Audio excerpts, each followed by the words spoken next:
साथियों, क्या कभी आपने सोचा है कि आपकी थाली में रखी हुई रोटी, चावल और दाल का सीधा संबंध हमारे देश के बजट और सरकारी कर्मचारियों की सैलरी से हो सकता है?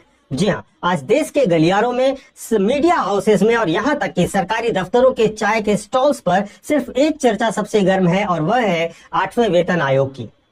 और इस चर्चा के केंद्र में कोई साधारण जोड़ घटाव नहीं, बल्कि एक ऐसा जादुई आंकड़ा है जिसने सरकार की नींद उड़ा रखी है, और वह है 3490 कैलोरी का फॉर्मूला।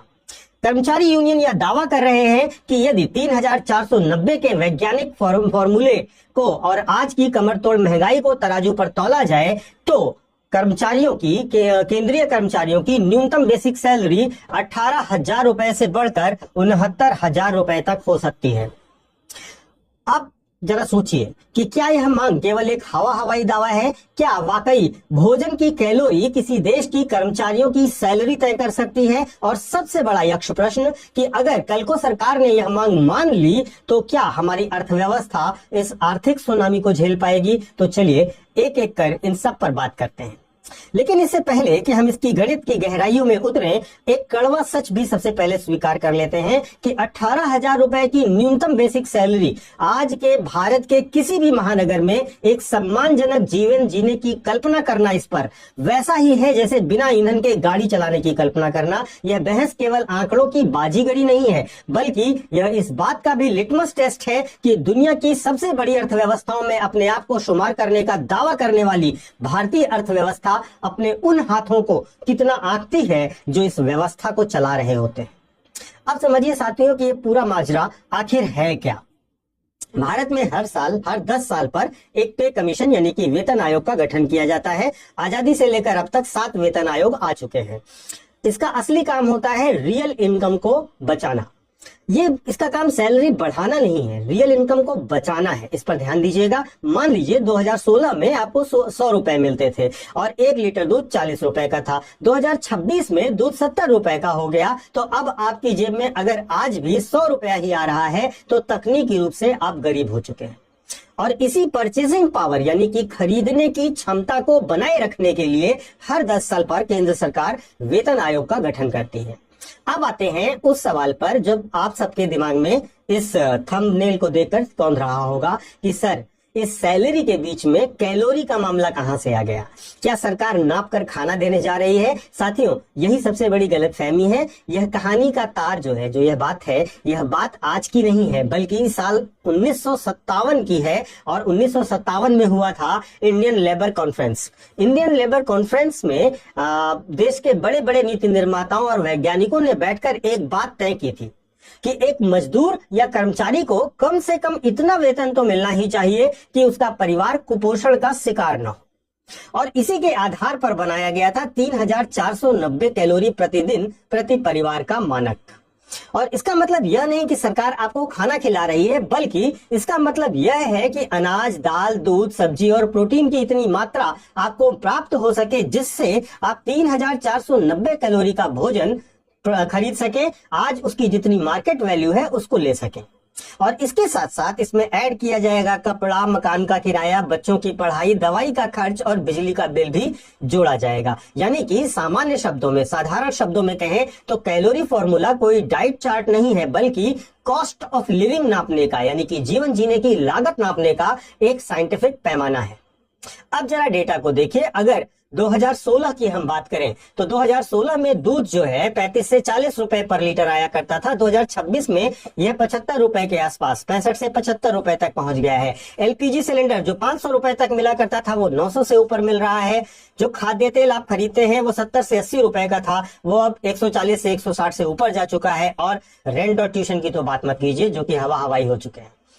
तो अगर जब 7वां वेतन आयोग लागू हुआ 2016 में, तो उस समय न्यूनतम सैलरी तय हुई 18,000 रुपए। लेकिन तब से लेकर आज तक यानी कि 2026 तक वक्त बहुत बदल चुका है, हालात बदल चुके हैं और बाजार का भाव बहुत ज्यादा बदल चुका है। तो दोस्तों, कर्मचारी संगठन जो है उनका तर्क बिल्कुल सीधा है कि जब हर चीज की कीमत लगभग दुगनी या 3 गुनी हो गई है तो न्यूनतम वेतन 18,000 पर क्यों टिका हुआ है?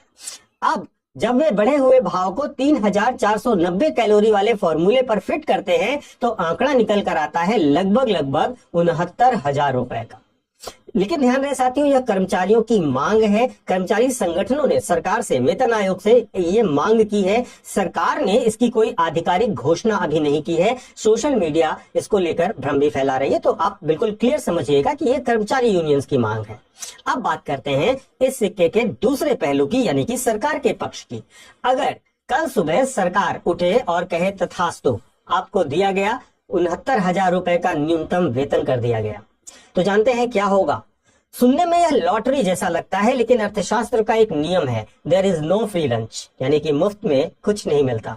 सरकारी खजाने पर बोझ बढ़ेगा। सबसे बड़ी बात आएगी, केंद्र सरकार के पास करीब 48 लाख कर्मचारी और 67 लाख से अधिक पेंशनर्स हैं। सैलरी और पेंशन का इतना भारी बिल आएगा कि सरकार के पास हाईवे, रेलवे और डिफेंस के लिए पैसे कम पड़ने लगेंगे। दूसरा, जो सरकार, केंद्र सरकार तय करती है, वही आगे चल के प्रेसिडेंट बन जाता है राज्य सरकारों के लिए। केंद्र के बाद सभी राज्य भी उसी तर्ज पर सैलरी बढ़ाना शुरू करते हैं। कई राज्यों की वित्तीय स्थिति पहले से ही वेंटिलेटर पर है, वे इस बोझ से पूरी तरह से चरमरा सकते हैं।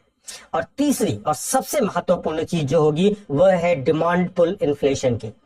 जब लाखों लोगों की जेब में अचानक मोटा पैसा आएगा तो बाजार में कमोडिटीज की डिमांड बढ़ेगी। लोग प्रॉपर्टी खरीदेंगे, लोग गाड़ियां खरीदेंगे, लोग अच्छे कपड़े खरीदेंगे। लेकिन अगर सप्लाई उतनी नहीं बढ़ी तो बाजार में ऐसी महंगाई आएगी कि 69,000 रुपए भी कम पड़ने लगेंगे। यानी जिस महंगाई से बचने के लिए सैलरी बढ़ाने की बात की जा रही है, उसी सैलरी से एक नई महंगाई का जन्म भी अवश्य होगा। क्योंकि अगर आपकी सैलरी 3 गुना अचानक बढ़ जाती है तो फिर आप मैसिव डिमांड करेंगे, ऑटोमोबाइल्स खरीदेंगे, रियल एस्टेट खरीदेंगे, गुड्स खरीदेंगे और सप्लाई उसको कैचअप नहीं कर पाएगी। तो क्या होगा, severe price spike in the market होगा। तो यह पैराडॉक्स शुरू हो जाएगा। लेकिन साथियों, इसका एक पॉजिटिव पहलू भी है, हमें उस पर भी ध्यान देना चाहिए। जब मिडिल क्लास की जेब में पैसा आता है ना दोस्तों, तो वो उसे स्विस बैंक में नहीं छुपाता है, वो उसे बाजार में खर्च करता है।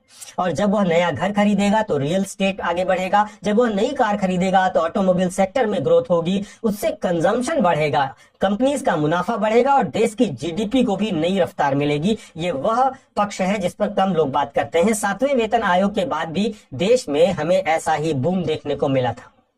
तो साथियों, इस पूरे डिस्कशन से निष्कर्ष क्या निकलता है कि 8वां वेतन आयोग और यह 3,490 कैलोरी का फॉर्मूला सिर्फ इस बात की लड़ाई नहीं है कि सरकारी बाबू की जेब में कितने पैसे आएंगे, बल्कि यह लड़ाई इस बात की है कि बदलते और महंगे होते भारत में सम्मानजनक जीवन की सही परिभाषा और सही कीमत कैसे डिसाइड की जाएगी। क्या सरकार को अपने खजाने की ओर देखना चाहिए या फिर उस जमीनी हकीकत को भी स्वीकार करना चाहिए जिससे देश का आम आदमी हर सुबह रूबरू होता है।